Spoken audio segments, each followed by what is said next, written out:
Hello दोस्तों, एक बार आपका फिर से स्वागत है हमारे चैनल पर। आज हम फीफा की पूरी कहानी जानने वाले हैं। चलिए शुरू करते हैं बिना किसी देरी के। फीफा वर्ल्ड कप दुनिया का सबसे बड़ा फुटबॉल टूर्नामेंट की पूरी कहानी। सोचो, एक ऐसा टूर्नामेंट जिसे देखने के लिए पूरी दुनिया रुक जाती है। ऐसा इवेंट जहां सिर्फ एक मैच नहीं बल्कि देश की इज्जत, खिलाड़ियों के सपने और करोड़ों फैंस की धड़कनें दांव पर लगी होती हैं। स्टेडियम में हजारों लोग चीख रहे होते हैं, टीवी और मोबाइल स्क्रीन पर अरबों आंखें टिकी होती हैं और मैदान पर 22 खिलाड़ी अपने देश के लिए जान लगा देते हैं। ये है फीफा वर्ल्ड कप, फुटबॉल की दुनिया का सबसे बड़ा, सबसे फेमस और सबसे इमोशनल टूर्नामेंट। आज की इस वीडियो में हम फीफा वर्ल्ड कप को बिल्कुल शुरू से समझेंगे।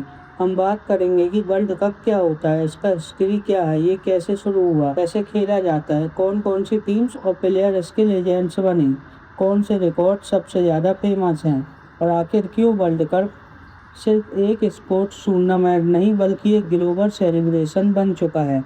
और वीडियो के एंड तक हम 2026 वर्ल्ड कप के नए फॉर्मेट पर भी बात करेंगे, जो फुटबॉल की दुनिया को और भी बड़ा बनाने वाला है। तो चलिए बिना टाइम वेस्ट किए शुरू करते हैं और जानते हैं फीफा वर्ल्ड कप की पूरी कहानी। फीफा वर्ल्ड कप क्या होता है? सबसे पहले एक बेसिक सवाल, फीफा वर्ल्ड कप आखिर होता क्या है? फीफा वर्ल्ड कप एक इंटरनेशनल फुटबॉल टूर्नामेंट है जिसमें दुनिया भर की नेशनल टीम्स हिस्सा लेती हैं, यानी क्लब फुटबॉल से अलग। यहाँ real Madrid, Barcelona, Manchester city या बायर्न म्यूनिख नहीं खेलते। यहाँ खेलती हैं कंट्रीज जैसे Brazil, Argentina, Germany, France, England, Spain, Portugal और दुनिया के दूसरे देश। हर टीम अपने देश का रिप्रेजेंटेशन करती है और हर प्लेयर के लिए, अपने नेशन के लिए वर्ल्ड कप खेलना करियर की सबसे बड़ी अचीवमेंट मानी जाती है। इस टूर्नामेंट को ऑर्गेनाइज करता है फीफा, जिसका फुल फॉर्म है federation international D football association. Simple language में बोले तो फीफा फुटबॉल की दुनिया की सबसे बड़ी गवर्निंग बॉडी है। ये rules, tournament, international football calendar और ग्लोबल फुटबॉल डेवलपमेंट अब देखने का काम करती है। फीफा वर्ल्ड कप आमतौर पर हर 4 साल में होता है। इसका रीजन सिंपल है, ये टूर्नामेंट इतना बड़ा होता है कि इसके लिए सालों की planning, qualification matches, host country की तैयारी, स्टेडियम्स, लॉजिस्टिक और ब्रॉडकास्टिंग सेटअप सब कुछ टाइम लेता है। वर्ल्ड कप सिर्फ 1 या 2 हफ्ते का इवेंट नहीं होता, ये एक पूरा ग्लोबल प्रोजेक्ट होता है। अगर इम्पोर्टेंस की बात करें तो फुटबॉल में वर्ल्ड कप वही है जो क्रिकेट में क्रिकेट वर्ल्ड कप या ओलंपिक्स में गोल्ड मेडल। लेकिन पॉपुलैरिटी के हिसाब से देखा जाए तो फीफा वर्ल्ड कप दुनिया के सबसे बड़े स्पोर्टिंग इवेंट्स में से एक है। इसके फाइनल को देखने वाले लोगों की संख्या कभी कभी ओलंपिक के कुछ इवेंट से भी ज्यादा होती है। ये सिर्फ फुटबॉल फैंस के इवेंट नहीं होता, बल्कि नॉर्मल लोग भी वर्ल्ड कप के दौरान अपनी फेवरेट टीम को सपोर्ट करने लगते हैं। वर्ल्ड कप की खास बात यह है कि ये सिर्फ ट्रॉफी जीतने का कंपटीशन नहीं होता, इसमें इमोशन होते हैं, हिस्ट्री होती है, नेशन प्राइड होता है और कभी कभी ऐसे मोमेंट बनते हैं जो पूरी जनरेशन याद रखती है।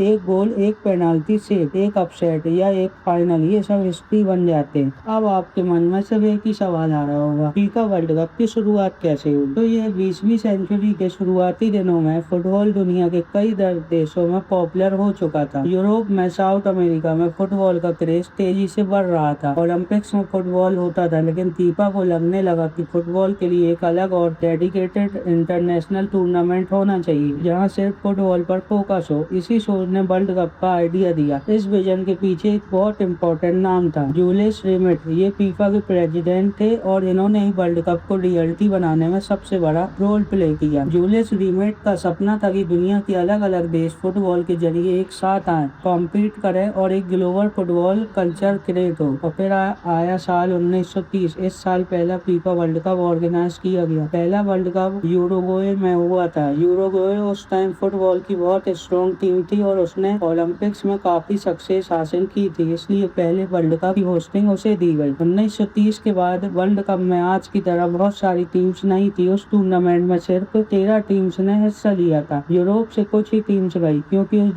जमाने में ट्रेवल बहुत मुश्किल था। फ्लाइट्स का सिस्टम आज जैसा कॉमन नहीं था और टीम्स को शिप से लंबा सफर करके यूरुग्वे पहुंचना पड़ता था। सोचो आज हम एक कंट्री से दूसरी कंट्री कुछ घंटों में पहुंच जाते हैं, लेकिन उस वक्त वर्ल्ड कप खेलने के लिए टीम्स को समुद्री सफर करना पड़ता था। पहले वर्ल्ड कप का फाइनल यूरुग्वे और अर्जेंटीना के बीच हुआ और यूरुग्वे ने फाइनल जीतकर हिस्ट्री में अपना नाम लिख दिया। इस तरह फीफा वर्ल्ड कप का सफर शुरू हुआ, एक छोटे फॉर्मेट के टूर्नामेंट से जो आगे चलकर दुनिया का सबसे बड़ा फुटबॉल इवेंट बन गया। अब आप ये भी सोच रहे होंगे कि हर 4 साल में ही वर्ल्ड कप क्यों होता है। ये सवाल बहुत लोग पूछते हैं कि वर्ल्ड कप हर साल क्यों नहीं होता, हर 2 साल में क्यों नहीं होता, 4 साल का ही गैप क्यों। इसका जवाब प्रैक्टिकल भी है और इमोशनल भी। प्रैक्टिकल रीजन ये है कि वर्ल्ड कप के लिए क्वालिफिकेशन प्रोसेस बहुत लंबा होता है। फीफा के अंदर अलग अलग कंटिनेंट्स के फुटबॉल कॉन्फेडरेशन आते हैं, जैसे यूरोप के लिए यूईएफए, साउथ अमेरिका के लिए कॉनमेबॉल, एशिया के लिए एएफसी, अफ्रीका के लिए CAF, north and central America के लिए कॉनसीएसीएफ और ओशनिया के लिए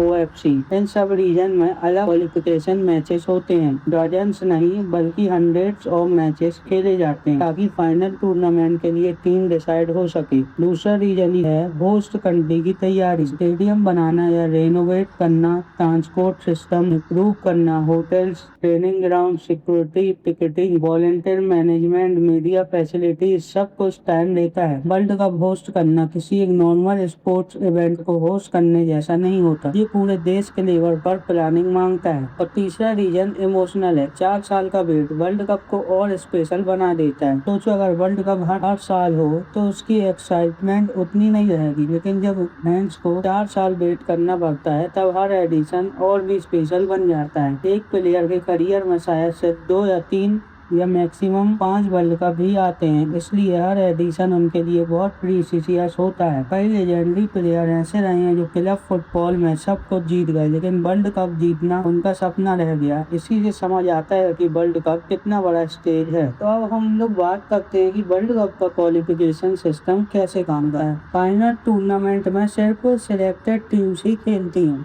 लेकिन उन तक पहुंचने का रास्ता बहुत टफ होता है। दुनिया भर की नेशनल टीम पहले अपने कॉन्टिनेंटल क्वालिफिकेशन टूर्नामेंट्स में कम्पीट कर। हर कॉन्टिनेंट को फीफा कुछ फिक्स स्लॉट्स देता है, जैसे यूरोप से ज्यादा टीम्स क्वालिफाई करती हैं क्योंकि वहाँ फुटबॉल का स्ट्रक्चर बहुत स्ट्रॉन्ग है। साउथ अमेरिका से कम टीम्स होती है, लेकिन वहाँ कॉम्पिटिशन बहुत इंटेंस होता है। एशिया, अफ्रीका और नॉर्थ अमेरिका से भी अलग अलग नंबर ऑफ टीम्स आती हैं।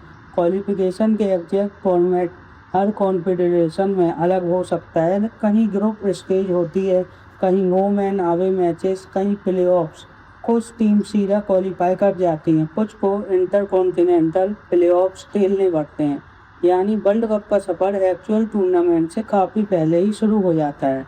होस्ट कंट्री को ट्रेडिशनली एक एडवांटेज मिलता है। होस्ट टीम को यूजुअली ऑटोमेटिक क्वालिफिकेशन मिल जाता है। इसका मतलब जो देश वर्ल्ड कप होस्ट कर रहा है उसे क्वालिफिकेशन राउंड खेलने की जरूरत नहीं पड़ती। ये इसलिए भी होता है क्योंकि होस्ट कंट्री टूर्नामेंट का सेंट्रल पार्ट होती है और उसकी पार्टिसिपेशन ऑलमोस्ट गारंटेड होनी चाहिए।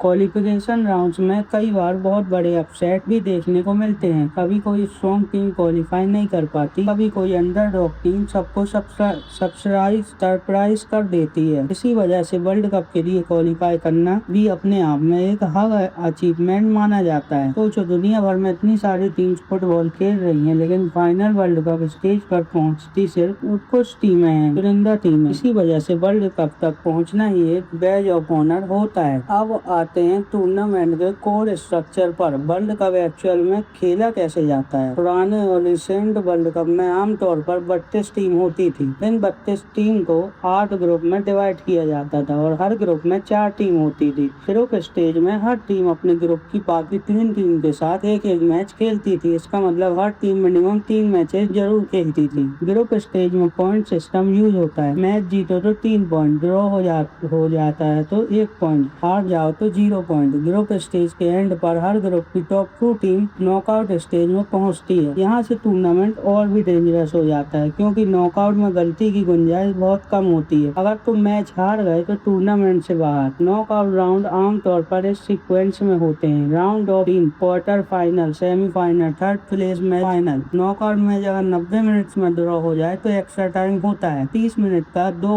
हाल्फ्स में। अगर उसके बाद भी रिजल्ट ना आए तो फिर होता है फुटबॉल का सबसे tense moment, penalty shoot out. Penalty shoot out में प्रेशर इतना ज्यादा होता है कि दुनिया के बेस्ट प्लेयर भी कभी मिस कर देते हैं। एक किक हीरो बना सकती है और एक मिस पूरे देश का दिल तोड़, और फैंस का भी। अब इम्पोर्टेंट वर्ड 2026 वर्ल्ड कप से फॉर्मेट और बड़ा हो गया है। टूर्नामेंट में 48 टीम्स होंगी, का मतलब ज्यादा कंट्रीज, ज्यादा मैचेस, ज्यादा स्टोरीज और ज्यादा एक्साइटमेंट। ये वर्ल्ड कप हिस्ट्री का सबसे बड़ा एडिशन होगा। अब देखिए वर्ल्ड कप में होस्ट कंट्री का रोल आखिर क्या होता है। वर्ल्ड कप सिर्फ प्लेयर्स और टीम का इवेंट नहीं होता, होस्ट कंट्री के लिए भी ये बहुत बड़ा मूवमेंट होता है। होस्ट कंट्री को अपने stadium, infrastructure, transport, hotels, fan zone, security और ब्रॉडकास्टिंग फैसिलिटीज सब वर्ल्ड क्लास लेवल पर रेडी करने पड़ते हैं। वर्ल्ड कप होस्ट करना एक तरह से दुनिया के सामने अपने देश को शोकेस करना भी होता है। जब फ्रेंड्स अलग अलग कंट्री से आते हैं तो उन्हें सिर्फ फुटबॉल नहीं दिखाई देता, उन्हें होस्ट नेशन की कल्चर, फूड, टूरिज्म, सिटीज और हॉस्पिटैलिटी भी दिखाई देती है। इसलिए वर्ल्ड कप का इम्पैक्ट स्पोर्ट से बाहर भी बहुत बड़ा होता है। कई कंट्रीज वर्ल्ड कप को अपनी इकोनॉमी और टूरिज्म में बूस्ट करने के मौके के रूप में भी देखती हैं। हाँ, इसके साथ क्रिटिसिज्म भी होता है। स्टेडियम कॉस्ट, पब्लिक स्पेंडिंग और पोस्ट टूर्नामेंट यूजेस जैसे क्वेश्चंस उठाते हैं, लेकिन फिर भी होस्टिंग का प्रेस्टीज इतना बड़ा होता है कि कंट्रीज इसके लिए बिड करती रहती हैं। अब मैं आपको बताने वाला हूँ वर्ल्ड कप के सबसे सक्सेसफुल देश, ब्राजील। जब भी वर्ल्ड कप की बात होती है सबसे पहला नाम अक्सर ब्राजील का आता है। ब्राजील फुटबॉल की दुनिया का सुपर पावर माना जाता है। इस देश ने वर्ल्ड कप को सिर्फ जीता ही नहीं बल्कि उसे ब्यूटीफुल फुटबॉल का सिंबल बना दिया है। Samba style, player creativity, dribbling, attacking football. Brazil का नाम सुनते ही फुटबॉल फैंस के दिमाग में मैजिक आ जाता है। दूसरा है जर्मनी। जर्मनी डिसिप्लिन, कंसिस्टेंसी और मेंटल टफनेस के लिए फेमस है। चाहे टीम कितनी भी यंग हो या एक्सपीरियंस, जर्मनी वर्ल्ड कप में अक्सर डेंजरस अपोनेंट होती है। इनकी प्लानिंग, स्ट्रक्चर और बिग मैच मेंटेलिटी ने इन्हें फुटबॉल हिस्ट्री की ग्रेटेस्ट नेशन में प्लेस दिया है। अब आती है इटली। इटली का football style historically defensive, master class और टैक्टिकल इंटेलिजेंस के लिए जाना जाता है। इटालियन फुटबॉल में स्ट्रेटजी, शेप और गेम मैनेजमेंट के बहुत बड़े रोल होता है। वर्ल्ड कप हिस्ट्री में इटली ने कई मेमोरेबल कैंपेन्स दी हैं। अब आता है अर्जेंटीना। अर्जेंटीना का वर्ल्ड कप से इमोशनल कनेक्शन बहुत गहरा है। ये देश पैशन के लिए फेमस है। यहाँ फुटबॉल सिर्फ स्पोर्ट्स नहीं, जिंदगी का हिस्सा है। अर्जेंटीना ने दुनिया को कुछ ग्रेटेस्ट फुटबॉलर्स दिए हैं और वर्ल्ड कप के सबसे आइकॉनिक मोमेंट्स भी। इसका नाम हर बार आता है और बार बार आता है। अब आते हैं फ्रांस में। फ्रांस मॉडर्न फुटबॉल की स्ट्रॉन्गेस्ट टीम में से एक रही है। टेक्निकल पेस, एथलेटिसिज्म और डीप के कॉम्बिनेशन ने फ्रांस को वर्ल्ड कप इंडिया की मोस्ट डेंजरस टीम में शामिल कर दिया है। और एक और है यूरुग्वे। आज के नए फैंस शायद यूरुग्वे को इतना हग जायंट ना समझे, लेकिन हिस्ट्री में यूरुग्वे का बहुत बड़ा रोल है। पहला वर्ल्ड कप जीतने का हॉनर यूरुग्वे के पास है। छोटा देश होते हुए भी इसका फुटबॉल लेगेसी बहुत बड़ा है। तो अब मैं आप सब लोगों को बताने वाला हूँ वर्ल्ड कप को लेजेंडरी बनाने वाले प्लेयर्स, उन प्लेयर्स की जिनके बिना वर्ल्ड कप की कहानी अधूरी है। पहला है पेले। अगर फुटबॉल हिस्ट्री का सबसे आइकॉनिक नाम पूछा जाए तो पेल का नाम सबसे ऊपर आता है। पेल ने बहुत छोटी उम्र में वर्ल्ड कप स्टेज पर दुनिया को हिला दिया था। उनका टैलेंट, फिनिशिंग मूवमेंट और फुटबॉल इंटेलिजेंस इतनी जबरदस्त थी कि उन्हें फुटबॉल का किंग माना गया। वर्ल्ड कप हिस्ट्री में पेल का नाम गोल्डन लेटर्स में लिखा गया। और दूसरा नाम है लियोनेल मेसी। मॉडर्न ईरा में वर्ल्ड कप की बात मेसी के बिना कंप्लीट ही नहीं हो सकती। क्लब फुटबॉल में ऑलमोस्ट सब कुछ जीतने के बाद वर्ल्ड कप मेसी के करियर का सबसे बड़ा अनफिनिश्ड चैप्टर माना जाता था। और जब उन्होंने अपनी नेशनल टीम के साथ वर्ल्ड कप ग्लोरी हासिल की तो वो मूवमेंट फुटबॉल हिस्ट्री का पार्ट बन गया। मेसी का कामनेस, ड्रिबलिंग, प्ले मेकिंग और प्रेशर में परफॉर्मेंस उन्हें ऑल टाइम ग्रेट्स में रखती है। और तीसरा प्लेयर है क्रिस्टियानो रोनाल्डो। क्रिस्टियानो रोनाल्डो का वर्ल्ड कप सफर भी फैंस के लिए बहुत स्पेशल रहा है। चाहे उनके पास वर्ल्ड कप ट्रॉफी हो या ना हो, लेकिन उनका इन्फ्लुएंस ग्लोबल फुटबॉल पर इमेंस है। उनकी dedication, goal scoring ability, fitness और बिग स्टेज मेंटेलिटी उन्हें मॉडर्न फुटबॉल के टाइटन बनाती है। अब बात करते हैं वर्ल्ड कप के सबसे आइकॉनिक मोमेंट, जो वर्ल्ड कप को सिर्फ टूर्नामेंट नहीं, एक इमोशन बनाता है। वर्ल्ड कप में ऐसे मोमेंट्स होते हैं जो सिर्फ फैंस नहीं, पूरी दुनिया याद रखती है। कभी अंडरडॉग की एक जायंट टीम को हरा देती है, कभी एक प्लेयर पूरे टूर्नामेंट को अपने कंधों पर उठा लेता है, कभी फाइनल इतना ड्रामेटिक होता है कि लोग सालों तक उसकी क्लिप्स देखते रहते हैं, कभी पेनाल्टी शूट आउट में गोलकीपर हीरो बन जाता है, कभी 19th मिनट में गोल आकर पूरी स्टोरी चेंज कर देता है, कभी किसी प्लेयर के पैर में वर्ल्ड कप हिस्ट्री बन जाता है, कभी किस नेशन का पहला वर्ल्ड कप टाइटल उस देश के लिए फेस्टिवल बन जाता है। वर्ल्ड कप का असली मैजिक यही है, यहाँ स्क्रिप्ट पहले से लिखी हुई नहीं होती है। फेवरेट्स हर बार जीते ये जरूरी नहीं, और अंडरडॉग्स हर बार हारे ये भी जरूरी नहीं। इस अनसर्टेनिटी की वजह से वर्ल्ड कप दुनिया का सबसे थ्रिलिंग फुटबॉल टूर्नामेंट है। सोचो वर्ल्ड कप में कितना प्रेशर होता होगा। क्लब फुटबॉल में प्लेयर्स अपने क्लब के लिए रोजाना काम करते हैं, लेकिन national team football specially world cup अलग होता है। यहाँ प्रेशर सिर्फ कोच या क्लब ओनर का नहीं होता, पूरे देश का होता है। अगर कोई प्लेयर क्लब के लिए पेनाल्टी मिस कर दे तो बुरा लगता है, लेकिन अगर वो वर्ल्ड कप सेमीफाइनल या फाइनल में पेनाल्टी मिस करे तो उसका इम्पैक्ट ईयर तक डिस्कस होता रहता है। वर्ल्ड कप में हर डिसीजन मैग्नीफाई होता है, selection, tactics, substitution, defensive mistake, finishing, penalty, सब कुछ। कोच के लिए भी ये सबसे टफ स्टेज होता है। गलत टैक्टिकल सेटअप, लेट सब्स्टिट्यूशन या डिफेंसिव एरर पूरी कैंपेन खत्म कर सकता है। इसलिए वर्ल्ड कप में मेंटल स्ट्रेंथनिंग जरूरी होती है जितनी टेक्निकल स्किल। और अगर वर्ल्ड कप सिर्फ फुटबॉल नहीं, कल्चर भी है। फीफा वर्ल्ड कप का इम्पैक्ट पिच के बाहर भी बहुत बड़ा होता है। जब वर्ल्ड कप शुरू होता है तो हर जगह फ्लैक्स, जर्सी, चांद, फैन पार्क, वॉच पार्टीज और सोशल मीडिया ट्रेंड्स देखने को मिलते हैं। लोग अपने देश के कलर्स पहनते हैं, ऑफिस में मैच डिस्कशन होता है, दोस्त एक दूसरे को रोस्ट करते हैं और फैमिलीज लेट नाइट मैचेस देखने के लिए जागती है। वर्ल्ड कप एक कल्चरल फेस्टिवल जैसा बन जाता है। इसमें म्यूजिक होता है, ओपनिंग सेरेमनीज होती है, ऑफिशियल सॉन्ग्स होते हैं, मॉस्कॉट्स होते हैं और एक ग्लोबल सेलिब्रेशन का माहौल होता है। चाहे आप हार्डकोर फुटबॉल फैन हो या कैजुअल व्यूअर, वर्ल्ड कप का फीवर आपको टच जरूर करता है। और शायद इसीलिए वर्ल्ड कप का ऑडियंस इतना बड़ा होता है, क्योंकि ये सिर्फ फुटबॉल मैच नहीं, एक वर्ल्ड वाइड इवेंट है जिसमें एंटरटेनमेंट, इमोशन, राइवलरी, प्राइड और हिस्ट्री सब कुछ एक साथ मिलता है। अब बात करते हैं अंडरडॉग्स और अपसेट्स की असली जान। अगर वर्ल्ड कप में सिर्फ स्ट्रॉन्ग टीमें जीतती रहती तो शायद टूर्नामेंट इतना मैजिकल ना होता। वर्ल्ड कप की जान ही उसके अपसेट्स में है। सोचिए एक कंपेटिटिविटी छोटी टीम जैसे कोई सीरियसली नहीं ले रहा है अचानक किसी जायंट को हरा दे, या फिर एक टीम जो बस ग्रुप स्टेज तक पहुंचने की उम्मीद से आई थी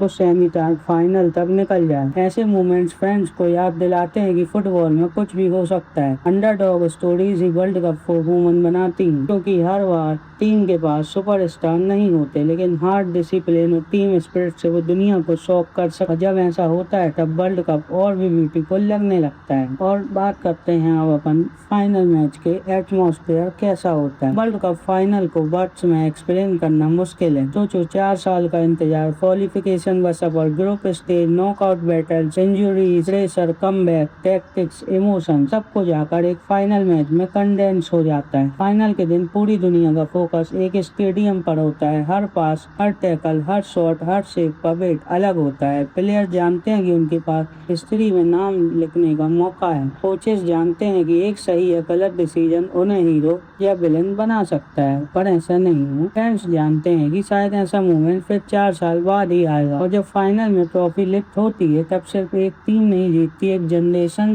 सेलिब्रेट करती है, एक नेशन सेलिब्रेट करता है और फुटबॉल हिस्ट्री में एक नया चैप्टर ऐड हो जाता है। इसके बाद हम आते हैं वर्ल्ड कप ट्रॉफी के इम्पोर्टेंस में। वर्ल्ड कप ट्रॉफी सिर्फ एक मेटल कप नहीं है, ये फुटबॉल का अल्टीमेट प्राइज है। हर प्लेयर, हर कोच और हर फैन के लिए इस ट्रॉफी की वैल्यू इमोशनल होती है। इस ट्रॉफी को जीतना मतलब अपने देश को फुटबॉल के सबसे बड़े स्टेज पर चैंपियन बनाना है। आप क्लब लेवल पर लीग जीत सकते हो, चैंपियन लीग जीत सकते हो, पर्सनल अवार्ड जीत सकते हो, लेकिन वर्ल्ड कप ट्रॉफी का ऑरा ही अलग होता है। इसलिए जब कोई कैप्टन ट्रॉफी लिफ्ट करता है तो वो इमेज हमेशा के लिए इमोर्टल हो जाती है, यानी कि अमर हो जाती है।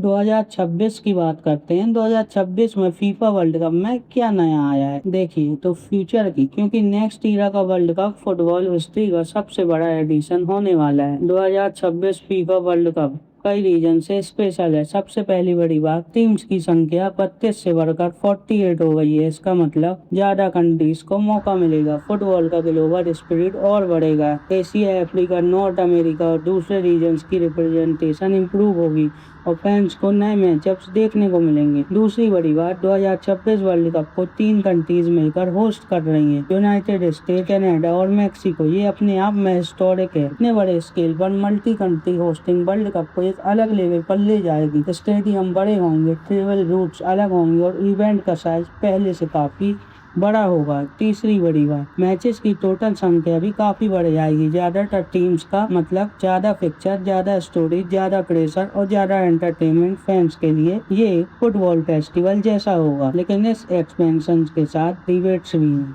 कुछ लोग कहते हैं कि ज्यादा टीम्स आने से क्वालिटी डिल्यूट हो सकती है। कुछ लोग कहते हैं ये फुटबॉल को और इंक्लूसिव बनाएगा। दोनों साइड्स के आर्गुमेंट्स वैलिड हैं। सबकी अपनी अपनी बात होती है, लेकिन एक बात पक्की है, 2026 वर्ल्ड कप नॉर्मल एडिशन नहीं होगा, ये एक मेगा एडिशन होगा। क्या वर्ल्ड कप जीतना सबसे बड़ा फुटबॉल अचीवमेंट है? चलिए इस बारे में भी बात कर लेते हैं। अगर आप फुटबॉल फैन से पूछोगे सबसे बड़ी अचीवमेंट क्या है, तो बहुत लोग कहेंगे वर्ल्ड कप। हाँ, UEFA चैंपियन लीग, बैलोन और लीग टाइटल सब बहुत बड़े होना चाहिए, लेकिन वर्ल्ड कप का इमोशनल वेट अलग होता है, क्योंकि यहाँ से क्लब का नहीं, यहाँ पे देश का सपना होता है। इसी वजह से कई प्लेयर्स का करियर का जजमेंट भी वर्ल्ड कप के कंटेंट्स में होता रहा है। लोग पूछते हैं क्या उसने वर्ल्ड कप जीता है, वर्ल्ड कप में उसका परफॉर्मेंस कैसा था, क्या वो बिग स्टेज पर डिलीवर कर पाया। ये क्वेश्चन दिखाते हैं कि वर्ल्ड कप कितना इम्पोर्टेंट बेंचमार्क है। अब इसमें ये भी बात है कि वर्ल्ड कप हमें क्या सिखाता है आगे। अगर थोड़ा इमोशनल एंगल से देखें तो वर्ल्ड कप सिर्फ फुटबॉल नहीं सिखाता,